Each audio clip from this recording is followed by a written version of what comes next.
Jadi dari Tawangmangu itu kita turun ke Madiun. Dari Madiun itu kita ke arah Pare namanya.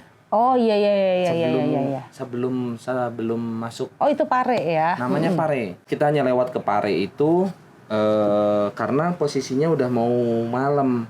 Udah mau malam, akhirnya kita cari jalan karena itu memisahkan antara ke Malang atau ke Surabaya. Kita akhirnya lewat Pare masuk ke Batu. Kita wisatanya wisata Batu.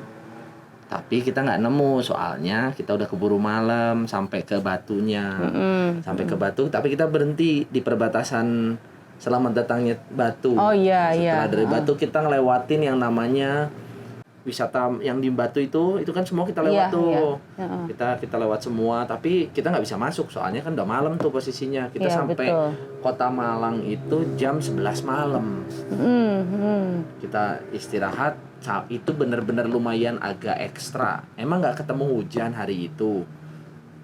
Kita nggak ketemu hujan, tapi karena kita biasa ambil jalur Surabaya, bukan ambil jalur Malang. Kalau saya ketika ambil jalur Malang, menurut saya kok kayak jauh ya. Tapi ternyata Malang enggak, udah masuk ke Malang sih udah rasanya kayak Bandung. Iya. Udah aja begitu, udah masuk, akhirnya masuk ke hotel kita.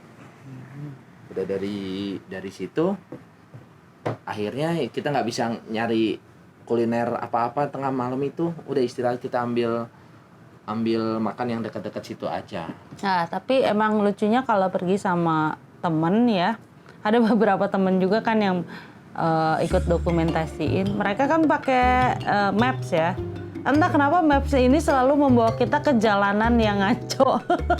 Jadi kita suka masuk ke kampung-kampung lah, jembatan lah, segala macem. Tapi ya lucu ya karena emang perjalanannya dilakukan bersama teman-teman, jadi suka ada kejadian-kejadian aneh aja gitu. Nah besoknya kita juga sempat kaget karena Malang gempa waktu itu. Iya. Jadi Kita udah beres. kita udah beres-beres mau siap-siap check pergi. out, ternyata gempa dan memang cukup jauh dari tempat kita. Cuma kan memang panik juga gitu kan ya. Akhirnya udah di Malang itu sebelum kita lanjut nih perjalanan, kita lewat dulu nih ada satu kafe, ada toko On namanya. Itu ikonik banget tempatnya, emang udah Legend lama lah. ya, legend dari tahun berapa ya? Mungkin 20-an. Nanti coba kita cek lagi. Kita sarapan tuh di situ sambil ketemu salah satu teman kita, custom culture artist juga dari Malang, namanya Hoirul Fad. Dia juga sering bantu kita untuk buat karya-karyanya di Barbecue Ride dan akhirnya kita bisa ketemu secara langsung. Terus ya gitu deh seperti biasa kalau ketemu teman-teman dari tiap kota pasti kita dibawain makanan khas kotanya. Oleh-oleh lah. Oleh-oleh ya dari sana. Sampai tas kita tuh memang penuh sebenarnya. Bukannya ngurangin, terus aja nambahin setiap Nambah kita. bener. Nah, dari Malang itu target kita tuh sebenarnya pengen ke Bromo. Akhirnya kita coba jalan ke Bromo itu, Malang Bromo itu sekitar 1,5 jam. Kita lewat Ya. perkampungan, masuk ke arah Bromonya itu tuh sebenarnya kelihatannya kok agak sepi, tapi memang kita udah dengar isunya kalau Bromo itu ditutup. Ya. Jadi memang kita juga nggak expect too much ya untuk masuk ke Bromo karena memang belum pernah juga. Cuma begitu kita sampai ke sana, perjalanan sebelum Bromonya aja udah bagus banget gitu, view-nya bener-bener ya sama sih sebetulnya karena rumah kita di gunung, Bandung juga banyak gunung dan bukit, sebetulnya nggak terlalu jauh beda ya, tapi kayak lebih indah ya, lebih kayak magical gitu ya. Begitu kita sampai ke Bromo, meskipun nggak boleh masuk, kita masih diizinkan untuk ambil foto-foto di pinggirnya, kita lihat-lihat sambil istirahat di atas, bener-bener nggak bisa berkata apa-apa sih, bener-bener indah dan Benar, bagus banget. pengalaman pertama saya dan Chandra juga sih untuk bisa sampai ke Bromo gitu, bener-bener adalah luar biasa. Gitu. Karena kebanyakan orang biasanya masuk ke dalam Bromo dan keluarnya di pintu-pintu tertentu, jadi jalan aspal yang biasa orang lewatin itu nggak dia lewatin, karena kan jalan aspalnya itu dia berhenti masuk ke padang pasirnya itu. Iya. Nah, karena kemarin itu posisinya ditutup, jadi kita lewat jalan aspal Nembus menuju, hutan ya, ada hutan betul, gelap daerahnya gitu. namanya Ranupane. Tembusnya itu ke Danau Ranupane. Itu mungkin ada sekitar 20 sampai 30 kilometer. Jalannya aspalnya bagus, mulus, tapi masuk hutan, dan hutannya itu benar-benar hutan gelap basah gitu ya. Nah, di jalan kita lihat plang-plang ada signage tulisannya hati-hati satwa liar melintas yang bla bla bla. Karena kan gambarnya rusak ya atau kijang ya. Jadi kita jalan terus, cuma panjang banget. Panjangnya tuh panjang banget sampai ngantuk, dan beberapa kali ketiduran lagi, dan pas di sela-sela kayak ngantuk-ngantuk gitu ya, ada suara gitu dari pinggir kayak mengaum gitu. Cuma masa mimpi sih, sampai saya nanya, Chan, ini kita di sini binatang liarnya apa ya? Rusak kali, kijang atau monyet. Katanya ya udah terus aja. Cuma itu suaranya kedengeran mengaum kenceng gitu ya. Ya udahlah, saya pikir saya salah denger. Akhirnya kita langsung nih tembus ke perkampungan kecil tuh, jalannya bagus ya. Banyak rumah-rumah gitu, dan akhirnya kita sampai ke danau. Namanya Danau Ranupane ya, atau Ranupani. Dan itu bagus banget juga ya. Bagus banget. Kalau kita pakai mobil nggak akan nemu yang kayak gitu ya kalau niat. Terus bagus banget. Kita sampai duduk dulu, diem di situ ambil istirahat, dan akhirnya kita ke hari udah hampir sore tuh 5:30. Jadi kita langsung cabut lagi gitu kan ya. Iya. Jalan tuh. Takut kita ke malaman sampainya itu. Kita tuh sebenarnya masuk dulu ke Kota Lumajang. Nah, masuk ke Kota Lumajang tadi itu kita cari makan, karena dari siang kita nggak makan tuh. Kita makan nemunya sore. Nah, kita kejar masuk Lumajang. Dari Lumajang itu mungkin sekitar jam 4 sore sampai jam 5 kita cari makan. Akhirnya nemu yang namanya nasi jagung. Oh, yang itu tadi ya. Ya itu nasi jagung tuh ternyata di Lumajang. Yang 5.000 doang per porsinya. Parah enaknya. Kalau nggak salah namanya sego jagung legendaris. Pantesan kok orang-orang ngantri. Kita kan nggak tahu ya. Kita makan, udah kenyang nih. Kita jalan lagi. Sambil nunggu isi bensin, ngecek handphone kan dapat DM nih. Teh atau kesini mampir ke kedai kopi saya katanya. Saya di daerah apa sih? Jember ya, di Jember. Oke deh, kita kalau nemu kita mampir ya. Tapi saya nggak janji ya, karena nggak tahu jam berapa. Karena memang rutenya tuh pasti ngelewat jalan utama, dan dia posisi kafe kombi kopinya itu memang di jalan utama, di pinggir jadi jalan, ya. Pasti kita kelewatan. Nah, akhirnya kita masuk tuh ke alun-alun Jember sekitar jam 8 malam. Tuh masuk ke Jember, dan kita ngelewatin si kombi kopinya itu. Akhirnya kita berhentilah istirahat, ngopi dulu, nongkrong sebentar, refresh dulu, terus ketemu sama dia juga, cerita-cerita soal motor lah, karena sama juga dia memang main motor juga. Ya itulah, makanya bisa ketemu teman-teman di tiap daerah, kota-kota tuh kayak seneng aja, karena berarti nggak nyesel juga nih kita main motor, saudaranya banyak kalau main motor gitu kan. Akhirnya setelah kita istirahat, kopinya enak itu beneran. Terus kita diantar sama mereka ke perbatasan juga ya, lewat jalan apa tuh, makanya kita isi bensin juga diantar mereka. Iya, ke perbatasan itu. Jadi setelah dari Jember itu kita memang arahnya ke Banyuwangi. Kita ngambil jalur tengah lah. Udah akhirnya sampai ada lah. Namanya daerah Genteng ya, itu daerah Genteng yang dekat-dekat ke kota Banyuwangi. Akhirnya mulai start jam 9, jam setengah 10 itu kita jalan kan dari Jember. Sampai ke Banyuwangi itu malam ya, tengah malam ya. Jam 12-an, dan posisinya malam. Memang nggak ada kendaraan, kehitung sedikit lah ya di jalan, kehitung sedikit. Agak-agak kayak bukan jadi karena jenuh kosong gitu, jadi bawaannya kayak ngantuk, pelan kenceng lagi, pelan kenceng lagi, udah selesai ya. Untungnya sih jalannya nggak terlalu ekstrim. Ya, dan kita juga memang memutuskan untuk jalannya ya santai, nggak buru-buru juga ya. Dan akhirnya kita tuh sampai nih di Banyuwangi tengah malam, kayak bisa bernafas lega ya karena setengah perjalanan lagi nih gitu sampai ke Bali gitu. Iya, Udah benar. excited, terus kita nemu di Banyuwangi, nemu ada hotel. Dan ada satu hal sih yang bisa ditangkap sama perjalanan ini ya. Masjid-masjid di Jawa itu gila bagus-bagus banget, megah, besar-besar. Terus beberapa kali kita sempat berhenti untuk ibadah ya di beberapa masjid di situ. Kayak ya seneng aja, bersih gitu, luas, dan semua orang seperti welcome dengan kedatangan kita gitu. Kita ketemu teman-teman banyak banget dan semuanya kayak berjalan mulus gitu. Alhamdulillah akhirnya kita sampai di Banyuwangi tengah malam.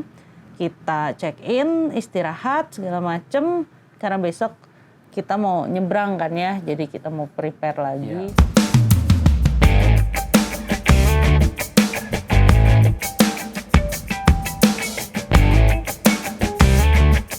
Nah, lucunya paginya kita ada yang kontak juga, mereka anak-anak skuter Banyuwangi nih. Teh boleh ketemu gini-gini. Ayo ketemu. Akhirnya mereka samperin tuh ke hotel kita dan kita ketemu, silaturahmi, lain-lain. Kita dibawa juga ke pantai Bum, apa sih? Pantai Bum Bum. ya. Sebelum pelabuhan kita lihatnya di situ dan lagi ada event juga di situ, fashion show di tengah-tengah kapal-kapal pesiar gitu Ya, kan, betul. keren. Ini kalau bukan lagi lagi ada kerjaan nih, pengen explore juga nih si Banyuwangi seperti apa. Tapi Keren, sayangnya soalnya kita Banyuwangi. kita cuma 1 hari kurang lagi ya di Banyuwangi. Akhirnya ya sudah. Dan seperti biasa kita dapat oleh-oleh, dapat manggis. Ini teh berguna katanya buat di perjalanan lewat nyebrang nanti katanya. Dan bener, kepake banget, terima kasih. Manggisnya ya, manis, enak banget dari kebunnya mereka katanya. Akhirnya nih kita Setelah dari Pantai Bum itu kita diajakin langsung ke arah pelabuhan. Ya, nah regulasinya adalah kali ini memang lebih karena ribet ya. pandemi, ribet banget menurut saya sih, karena kita harus cek segala lah ya, jadi kayak antigen lah, terus udah gitu kan nggak mudah tuh. Biasanya kita tinggal masuk surat motor selesai, Ya. beli tiket masuk udah. Sekarang sih nggak bisa, kita harus belinya juga online. Kemarin beli tiketnya online, akhirnya dari Ketapang itu kita deket-deket situ cari klinik buat antigen. Ya, buat antigen. Dan prosesnya ya memang makan waktu sejam lebih lah ya nunggunya, dan beli tiketnya juga sampai sejam. Jadi ya itulah, jadi akhirnya harus prepare itu ya waktu dan sebenernya. biaya juga sebetulnya. Ya, betul, biayanya ekstra karena kita harus antigen gitu. Dan untungnya kita juga semua memang sudah prepare, sudah vaksin ya, full vaksin dari Bandung, sehingga kan biar teman-teman yang ketemu kita juga nggak khawatir gitu kan, kita ketemu siapa aja di perjalanan dan kita selalu cek juga. Oke, setelah antigen hasilnya keluar, kita langsung nih masuk ke penyeberangan. Ini juga seru karena bisa lihat tahap-tahap nyebrangnya seperti apa gitu kan. Saya belum pernah tuh sama sekali. Kalau Chandra kan sering. Akhirnya masuk dan ini penyeberangan tuh sekitar 45 menit ya. Ya akhirnya jadi 1 jam lebih ya. Karena kan ya mulai nyebrangnya aja ngantri sampai penuhnya Ya, dulu. betul. Ngantri, kita masukin motor ya, akhirnya udah nyebrang aman. Alhamdulillahnya cuaca selama Bagus kita ya. perjalanan itu kita nggak nemu lagi hujan selain kemarin di Jogja. Bagus lah, apalagi kemarin saya lagi nonton drakor Hometown Cha-Cha-Cha tuh kan. Nah itu kan hitung-hitung pura-pura aja tuh naik kapal kayak di scene drakor. Terus seru aja di perjalanan juga kan, cuaca bagus. Kemudian kita sampai nih di Gilimanuk dengan selamat. Kelaparan. Nah, kita menemukan tempat ayam betutu enak juga di situ, makan dulu. Ada teman kasih tahu katanya itu kalau naik motor atau naik mobil tuh wajib tuh mampir di Gilimanuk itu. Karena ada ayam betutu namanya Mentempeh. Kalau salah. Betul. Namanya Mentempeh. Nah, dari situlah akhirnya ya juga sih lapar juga, akhirnya masuk deh. Itu posisi sampai jam 1 kita berangkat lagi itu jam 3. Tiap istirahat di tiap minimarket saya tuh kan beli makanan kucing sama anjing gitu ya, cat food gitu kan. Jadi kalau ada kucing liar atau pas di Gilimanuk ada anjing liar, biasanya saya kasih gitu kan kayak makanan. Dan sampai pulang ke Bandung juga masih ada. Gitu. Udah aja nih ya, kita udah sampai nih ke Gilimanuk, dan berapa jam sih? 3 jam ya untuk sampai ke Denpasar. Kita baru aja nyebrang dan kita sampai Bali, alhamdulillah. 3 jam lagi perjalanan ke Denpasar ya. Terima kasih. Mantap. Kalau kita mau ke Denpasar itu lewat negara, lewat jalan biasa gitu, maksudnya udah umum lah, truk atau bus atau biasa kalau yang udah nyebrang itu lewatnya ke situ. Cuman kali ini tadinya kita mau ide sih cari suasana yang baru, masuklah ke daerah Singaraja. Karena kita ngambilnya yang pengen lihat daerah-daerah Singaraja yang Gilimanuk itu. Jadi kita dari situ ngambil ke atas posisinya. Dan itu ekstra banget nanjaknya. Ekstra banget ternyata. Dan itu sebenarnya kalau misalnya sore ya bagus banget tuh ya. Sih oke sebenarnya. Kita lewat Danau Buyan. Terus kita berhenti dulu ada warung tuh kan. Berhenti dulu karena ini mau kemana lagi nih sih. Mapsnya memang nunjukinnya jalannya muter-muter gitu. Iya.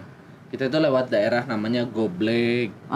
Betul, Desa Goblek. Desa Goblek, kita sampai mungkin dengan rute yang biasa negara itu selisihnya bisa 2 jam dan nanjaknya juga ekstra. Itu pantas orang-orang lebih milih ke negara, tapi kita pengen tahu jalan situ tuh kayak apa sih. Ya, kalau ada yang sulit kenapa cari yang mudah. Dan teman-teman yang ngikutin Insta story segala macam sampai nanya, yang orang Bali sekalipun nanya, "Teh, udah nyasar nih?" Enggak. Emang sengaja nyarinya yang susah gitu kan. Ya udah deh, akhirnya kita sampai nih ke Canggu ya, kita nginep di daerah Canggu karena mendengar kabar bahwa yang masih hidup itu di Bali itu daerahnya Canggu gitu ya, yang masih rame lah ya. Ya udah kita tinggal di sana dan memang penginapannya juga murah-murah. Kita sampai sana tuh tengah malam. Sudah deh, pokoknya istirahat dulu. Kita cari makan dulu, malam-malam baru istirahat. Nah, besoknya kita langsung muter lagi karena nggak sabar untuk menjelajah Bali. Tapi sebelumnya mau mengunjungi warung Bandungnya temenku di daerah Jalan Arjuna ya, di Denpasar. Namanya tuh Sajiwa. Karena temenku yang buat, dia bikin menu-menu mie ayam, yamin, batagor, cendol segala macem di Bali gitu. Itu kayak penyegaran buat kita yang orang Bandung tuh kalau ketemu bakso, batagor itu kan kayaknya kangen padahal baru beberapa hari pergi dari Bandung. Akhirnya kita makan siang di sana, terus dari situ kita lanjut nih ke Ubud mengunjungi toko teman kita, Fondage. Dan kalau Chandra udah pernah, kalau saya belum pernah, dan seru banget, tokonya keren. Dan kita juga kebetulan ketemu salah satu artis custom culture di situ, ada Wowo ya kan, dan dia selama ini kan padahal tinggal di Jogja tapi lagi tinggal di Bali untuk ngerjain beberapa muralnya Fondage. Nah itu juga nggak disangka-sangka, kita nggak janjian terus bisa ketemu.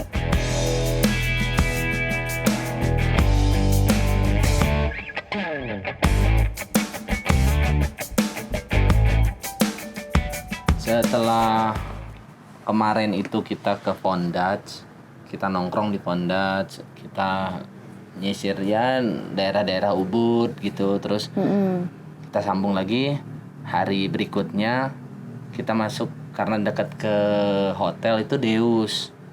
Kita ke Deus dulu nih karena Deus itu termasuk salah satu keluarga yard build-nya Bali. Ya, betul. Akhirnya kita berhenti di situ, kita ngobrol dulu. Ternyata Deus ngajakin kita, teman-teman Deus tuh ngajakin kita ke Treasure Garage. Mampirlah kita ke Treasure Garage. Sama dia juga termasuk salah satu keluarga yard build juga yang Bali. Akhirnya ngobrol, kumpul deh semua semuanya. motornya. Kita kumpul ya cuman sekedar pengen ngobrol soal motor, soal si yard build tuh kayak apa sih, soal XS1 gimana. Mungkin ada pengalamannya juga. Silaturahmi juga ya kan. Ya, terus benar. serunya sih kalau kita bisa lebih lama mungkin kita bisa adain riding bareng atau segala macam, tapi karena memang waktunya terbatas ya cukup segini. Semoga nanti kita bisa nih ngelanjutin lagi nih perjalanannya mungkin ke kota-kota lain. Hari berikutnya itu kita ke Keduk. Keduk juga sebenarnya teman kita juga, udah deket banget. Dia juga salah satu builder untuk yard build. Yard build juga. Kita lihat si hasilnya juga, wah ekstra juga, ekstrim juga sebenarnya itu bikinan Keduk, keren banget. Bali sebenarnya bagus hasilnya, motornya Betul. keren gitu. Jadi ya tukar pikiran aja, gimana sih kemarin tuh yard build tuh kayak apa sih gitu, XSR tuh gimana sih gitu. Akhirnya ya dari situ kita ngobrol-ngobrol, cuman nggak bisa ngobrol memang terlalu lama karena waktu juga. Betul. Dan kita itu diajakin sama teman-teman Afternoon Cruising itu buat riding sama motorin film. Kita diundang ke acara motorcycle. Kita sempat motoran juga tuh ya dari Denpasar ke Canggu untuk ke tempatnya, ke Panama namanya.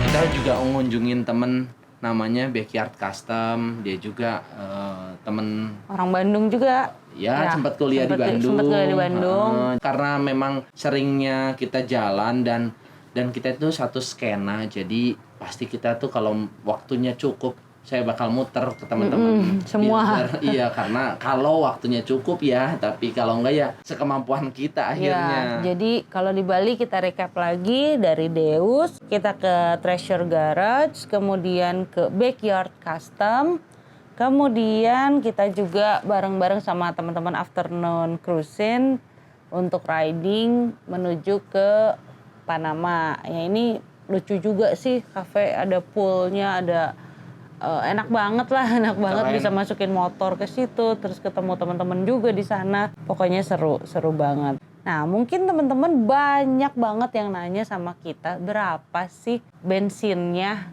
selama perjalanan ini? Ini sih yang paling gong banget. Iya.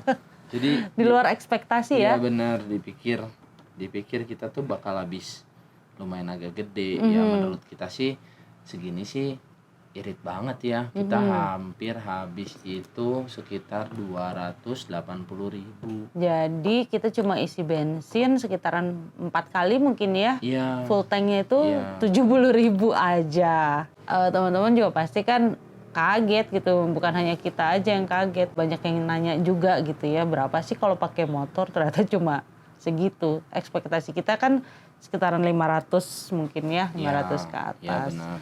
Gitu. Jadi emang kebukti irit bisa bawa kita dengan beban kita yang berat-berat dan barang-barang kita cukup yang nggak ringan juga, berat betul. juga barang-barang kita, sekitar segitu, mungkin kurang lebih 55 km per liternya, kurang lebih ya. Sebetulnya ada tips juga, karena untuk prepare perjalanan jauh gini kita butuh fisik yang kuat ya. Jadi memang sebelumnya saya udah prepare, saya dan Chandra tuh kayak sebisa mungkin ada waktu untuk kayak olahraga gitu, supaya fisik kita kuat. Dan berkali-kali banyak pertanyaan dari teman-teman saya, ibu-ibu terutama, masuk angin gak sih? Enggak, alhamdulillahnya enggak.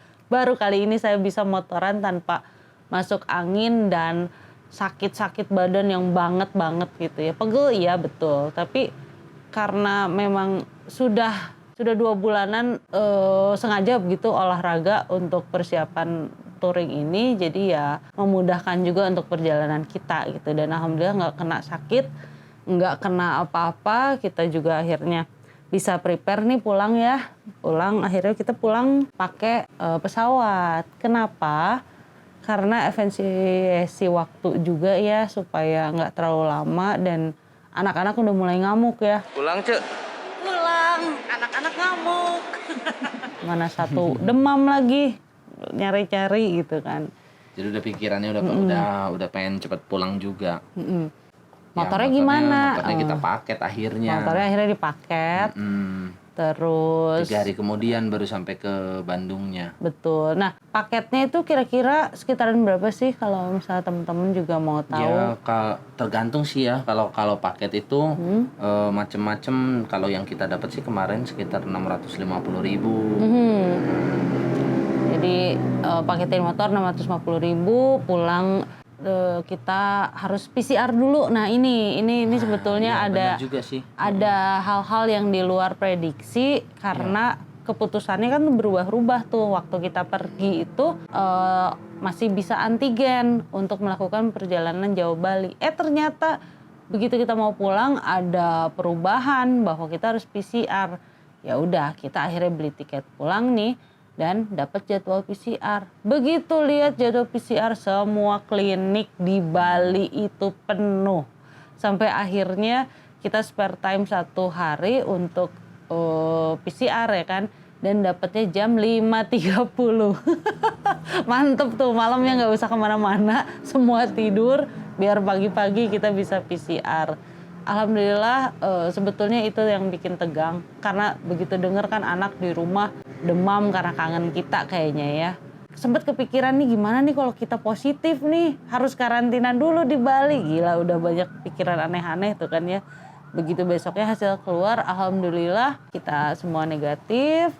Kemudian langsung deh kita ke bandara. Pulang deh ke Bandung gitu. Apa yang kita ambil dari perjalanan ini adalah mimpi kita berdua bisa terwujud. Bahwa kita bisa pergi motoran berdua. Kemudian bonding kita sebagai pasangan juga semakin kuat gitu. Banyak inspirasi, banyak ketemu dan hal-hal yang seru selama perjalanan ya. Dan kalau ditanya kapok enggak, orang-orang nanya kapok enggak sih kalau jadi boncengers gitu. Enggak sih, malah makin nagih gitu, seru untuk melakukan petualangan lagi ke manapun nantinya mungkin. Kita selalu berdoa untuk diberikan kesehatan, umur yang panjang, dan juga banyaknya doa-doa juga dari teman-teman dan juga keluarga gitu supaya kita bisa seperti ini ya. Dan dikasih mungkin kesempatan seperti ini jalan lagi gitu. Betul. Kita senang banget. Dan siapa tahu nantinya kan kita bisa jalan lagi, rutenya beda lagi, experience, pengalamannya semua beda lagi. Betul sekali. Semoga teman-teman juga yang kemarin ketemu kita, terus karena buat kami ini menjadi sebuah inspirasi dan pencapaian juga buat kami bisa ketemu kalian semua di kota-kota yang kami kunjungi, bisa bisa kangen-kangenan, bisa silaturahmi. Semoga kita semua nantinya bisa ketemu lagi nih di acara-acara berikutnya, di event-event yang mungkin kalian bikin, yang kami buat juga, dan kita semua dalam keadaan sehat. Terima kasih loh udah nonton kita ya, udah nungguin juga YouTube-nya. Semoga seru, semoga jadi inspirasi juga buat kalian yang mau melakukan perjalanan ya, dan kita doain semoga kalian sehat selalu. Terima kasih. Dadah.